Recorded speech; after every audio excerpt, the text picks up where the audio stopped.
SPAK jep pretencën për dosjen 5D, ja dënimi që u kërkua për të pandehurit.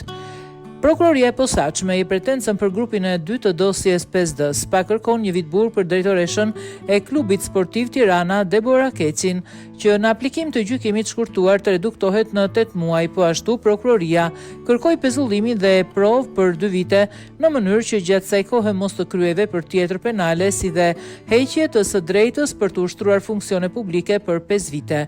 Për Teuta Guri, Renaldo Gjerazi dhe Gentian Meraj, prokurori Klodian Braho kërkoi dënimin me 9 muaj burg në aplikim të gjykimit të shkurtuar 6 muaj.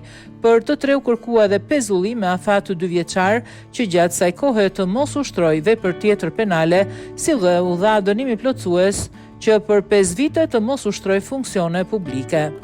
Mbrojtësit ligjor kërkuan kohë të përgatitin mbrojtjen. Për këtë arsye seanca e radhës u caktua në datë 8 maj ora 12.